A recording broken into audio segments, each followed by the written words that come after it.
Qualcuno con non poca enfasi l'ha definita la madre di tutte le inchieste giudiziarie nell'ultimo decennio ad Agrigento sul fronte della pubblica amministrazione. È l'inchiesta self-service, un po' come era l'ufficio tecnico comunale di Agrigento sino a qualche mese fa, prima dell'operazione della squadra mobile che ha messo fine ad un presunto giro di tangenti per ottenere autorizzazioni e licenze edilizie. Un'inchiesta culminata nel novembre scorso nell'emissione di 13 misure cautelari tra carcere e domiciliari. Indagini giunte al capolinea della fase preliminare con la procura che ha notificato l'avviso di chiusura ai 13 indagati tra imprenditori, architetti, componenti dell'ufficio tecnico ed anche un vigile urbano. Gli indagati sono Sebastiano Di Francesco, 53 anni, Luigi Zicari, 59, Pietro Vullo, 42 anni, Roberto Gallafflitto, 42 anni, Alfonso Vullo, 44, Gerlando Tuttolomondo, 74, Emanuele Navarra, 63 anni, Salvatore Palumbo, 69 anni, Rosario Troisi, 54 anni, Calogero Albanese, 52, Massimo Lorgio, 42,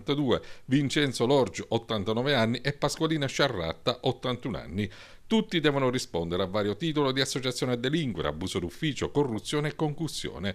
Titolari delle indagini sono il PM Luca Sciarretta e il procuratore capo di Agrigento Ignazio Fonso, responsabile tra l'altro di una sezione all'interno dell'ufficio della procura che si occupa di reati contro la pubblica amministrazione. L'indagine ha evidenziato un giro di tangenti in cambio del rilascio di concessioni, autorizzazioni e varianti edilizie.